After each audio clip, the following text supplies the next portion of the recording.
Bonjour, bonjour à tous. Dans le bouddhisme, comme dans toute religion au sein desquelles des moines et des boniales sont ordonnés, on trouve des règles monastiques érigées de manière à aider la progression sur la voie spirituelle. Elles agissent en quelque sorte comme des garde-fous afin notamment d'apaiser le mental et pour harmoniser le corps et l'esprit, le tout facilitant le dialogue intérieur. Certaines de ces règles monastiques, bien comprises et bien vécues, peuvent également être appliquées par tout laïc engagé dans une pratique bouddhiste. Lesquelles, comment, on en parle tout de suite avec notre invité Roland Rech. Roland Rech qui nous dira également ce que représentent vraiment ces règles. Roland Rech, bonjour. Bonjour. Alors vous êtes l'un des principaux responsables de l'AZI, l'association Zen Internationale, et on va préciser ici que vous êtes moine zen, puisque ça nous concerne directement pour cette émission. Par ailleurs, donc, vous enseignez un peu partout en Europe et en France, et plus particulièrement à Nice, où vous résidez et où vous dirigez le dojo de la ville. Alors, dans le bouddhisme en général, dans le bouddhisme mahayana, il est dit que nous avons tous la nature de Bouddha. Alors, dans ces conditions, pourquoi devenir moine ? Oui, on devient moine pour permettre à cette nature de Bouddha de s'épanouir et d'inspirer tous les aspects de notre vie. D'ailleurs, le fait de devenir moine veut dire devenir à la fois seul, mais devenir un. Alors devenir seul, ça veut dire quitter tous les objets d'attachement que l'on a dans la vie sociale, ordinaire, les ambitions professionnelles, la vie de famille, mais ça signifie aussi et surtout abandonner nos objets d'attachement, nos objets de désir, et réaliser que ces objets de désir, on ne peut pas finalement les posséder. Donc la solitude, c'est plutôt un lâcher-prise, plutôt que de s'isoler du monde. C'est plutôt un état de solitude intérieure, au sens de se détacher de ces objets d'attachement. Et puis devenir un, c'est devenir un avec la vérité qui nous anime et qui fonde notre vie. Alors déjà, ça va poser plein de questions, hein, on va voir au cours de l'émission.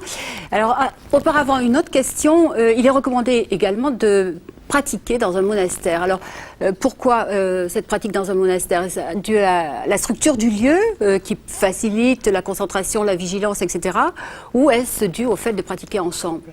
Alors, il y a les deux, et puis il y a encore une raison supplémentaire. Mais effectivement, la structure du monastère, avec sa vie extrêmement régulière, permet de s'oublier soi-même, d'oublier ses propres désirs égoïstes pour s'harmoniser avec la règle du monastère. La règle en elle-même est une occasion de lâcher prise, d'abandon de soi et de s'harmoniser avec les autres. Et puis, vivre dans un monastère, ça veut dire aussi vivre sous la direction spirituelle d'un maître. Donc, un guide, donc. Un guide. Hein, et donc, c'est aussi pour cela une occasion privilégiée d'approfondir la pratique de la voie. Et dans un monastère, en fait, tout est organisé pour que, entre la pratique de la méditation d'un côté, les rituels de l'autre et le reste de la vie quotidienne, il n'y ait aucune séparation, que tout soit vécu en harmonie dans le prolongement. Alors que pour quelqu'un qui mène une vie laïque, souvent il est difficile de concilier la présence dans un dojo ou dans un temple pour certaines pratiques, et puis ses obligations familiales et sa vie professionnelle. Donc en fait, il n'y a pas de rupture quand on pratique dans un monastère. Voilà, c'est surtout l'aspect de l'unité de la vie à partir de la pratique fondamentale de Zazen, qui est la source, et tout vient s'harmoniser beaucoup plus facilement que dans la vie sociale, où on est un peu dispersé dans toutes sortes de directions. Alors, cela dit, dans le Mahayana, et notamment pour les moines zen, il y a deux types de vœux peut-être, puisque certains peuvent être mariés, vivre en famille, donc, oui. Et d'autres choisissent de rester, j'allais dire célibataire, c'est pas le cas, mais enfin, de la chasteté, quoi. Voilà. Alors, traditionnellement, jusqu'à la fin du XIXe siècle, tous les moines zen, comme tous les moines bouddhistes, faisaient vœu de chasteté. Il n'y avait pas de deux catégories.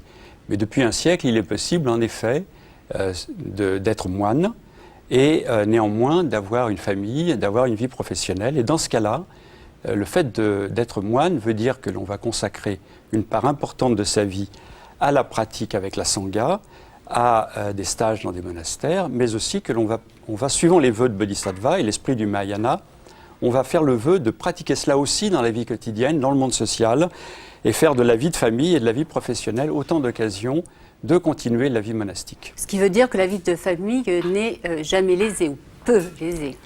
Et peu lésée, surtout si l'épouse ou le mari participe de ce projet spirituel et est compréhensif, évidemment. Ne se sent pas abandonné à chaque fois que l'autre va pratiquer. Alors, à quoi servent les vœux pris par un moine ou une nonne fondamentalement? Est-ce que c'est une aide pour discipliner l'esprit, pour pratiquer, parce que ça permet la transmission de façon plus pure, plus fluide? Alors, il y a différentes sortes de vœux. Les vœux de moine sont d'abord ce qu'on appelle les 3 vœux purs, c'est-à-dire de pratiquer le bien, d'éviter le mal et de pratiquer le bien pour le bien-être de tous les êtres. Ça, alors, ce sont les vœux fondamentaux. Le bien et le mal, il y a des notions justes, pas justes Eh bien, le bien, c'est ce qui contribue au bonheur de tous les êtres, ce qui contribue à l'éveil spirituel. Le mal, c'est au contraire ce qui nous en éloigne et ce qui est surtout source de souffrance. Parce qu'il n'y a pas de connotation morale, excusez-moi. Il n'y a pas de connotation morale, mais je pense qu'il est dangereux de trop insister sur le fait que le zen, par exemple, soit au-delà du bien et du mal. Ah oui, il est au-delà du bien et du mal d'un certain point de vue, mais en même temps, il est aussi éviter le mal et pratiquer le bien. Mais le bien et le mal sont toujours des choses relatives, c'est-à-dire qu'il n'y a pas un attachement fanatique ou dogmatique au bien et au mal. Mais par exemple, il y a une relation du bien avec ce qui soulage la souffrance et du mal avec ce qui l'augmente. Une dimension éthique. Voilà. Alors donc, vous avez parlé des 3 types de vœux fondamentaux. C'est ce qu'on appelle les vœux purs, oui. Ensuite, il y a le vœu de suivre les 3 trésors. Et dans la vie monastique, donc, on fait particulièrement le vœu de suivre et de s'harmoniser avec la Sangha, qui est donc la communauté des moines. Mais il y a aussi le vœu, bien sûr, de suivre et de respecter le Bouddha, de suivre et de pratiquer le Dharma. Ce sont les 3 vœux de suivre et de développer les 3 trésors et d'aider à les transmettre. Et puis enfin, il y a les 10 préceptes qui sont ne pas tuer, ne pas voler, ne pas mentir, pas de mauvaise sexualité, ne pas s'intoxiquer le corps et l'esprit, ne pas se prendre pour supérieur aux autres, ne pas critiquer, ne pas se mettre en colère, ni être avare. C'est beaucoup de travail. Voilà. Donc Ce sont 10 vœux, et puis ne pas calomnier les 3 trésors. Donc ce sont les 10 vœux de protéger les préceptes que l'on fait lorsque l'on devient moine. Mais le vœu principal, quand on devient moine, c'est de centrer toute sa vie sur la pratique de la voie avec les autres et pour les autres. Alors après, quel que soit le cadre, il peut être le monastère ou il peut être la vie dans la cité, c'est le vœu essentiel qui anime le moine. Donc finalement, entre la vie dans le monastère et la vie laïque, il n'y a pas tellement de différence pour le moine. Oui, il n'y a pas tellement de différence, mais quand on est débutant, il est très difficile de trouver cette unité spontanément dans la vie quotidienne. Alors, j'aimerais parler un peu de la manière dont on vit dans un monastère. Oui, justement, je voulais vous demander la journée type. Un sens un petit peu concret à ce dont on parle. Quand on vit dans un monastère, une des premières règles, c'est de s'harmoniser avec les autres au niveau des horaires. Donc quand la cloche du réveil sonne à 4 heures du matin, tout le monde se lève et il n'est pas question de rester en arrière. Donc immédiatement, il y a l'abandon de son désir de rester au lit. Et on s'harmonise avec les autres pour se lever. On va faire sa toilette. Quand on fait sa toilette, on la fait rapidement, on ne passe pas 1 heure sous la douche. On se lave rapidement le visage, ça se passe en 5-10 minutes. Et là, en même temps, on respecte les autres. On évite d'éclabousser, on laisse les lieux propres, on fait les choses rapidement pour laisser la place aux autres. Et ensuite, on va très vite au dojo. Et le fait qu'on aille très vite au dojo signifie bien que toute la vie quotidienne du monastère va commencer par la pratique de la méditation qui va être la source de toutes les autres actions. Alors, on a la pratique dans le dojo qui dure en moyenne 1 heure, la méditation assise, donc le zazen. Et aussi après, on se retrouve pour chanter les sutras. Alors les sutras étant les paroles du Bouddha, telles les paroles du Bouddha ou des grands maîtres qui expriment le sens de notre pratique. Par exemple, on va réciter l'Anya Shingyo, qui est le sutra de la grande sagesse. Et ensuite, on va chanter les 4 vœux du Bodhisattva. On va chanter un sutra comme le Sandokai, qui est l'union des phénomènes et de l'absolu ou de la vacuité.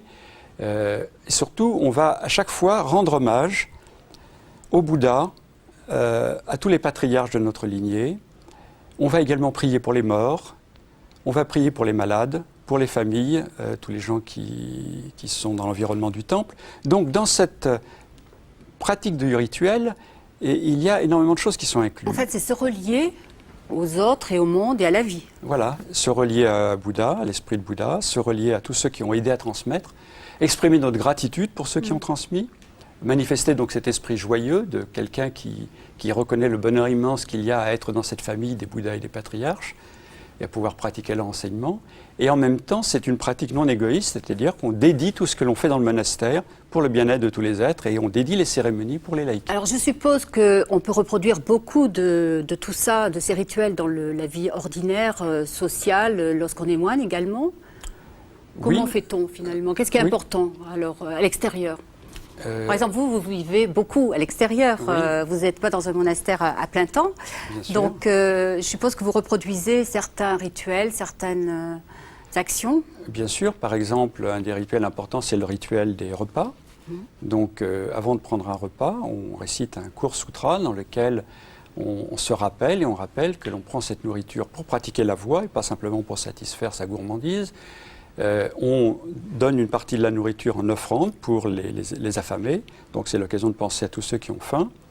Et puis en même temps, le fait d'avoir ce rituel avant de commencer le repas calme l'esprit et permet de manger dans un esprit de concentration comme une véritable cérémonie, comme une pratique de la voie et non pas avec avidité en se précipitant sur la nourriture. Dans les temples, on mange en silence. Oui. Est-ce qu'on fait la même chose à l'extérieur? Parce qu'il y a peut-être un risque de marginalisation et puis après vous conclurez sur la nécessité peut-être d'alterner à la fois la vie monastique et la vie laïque.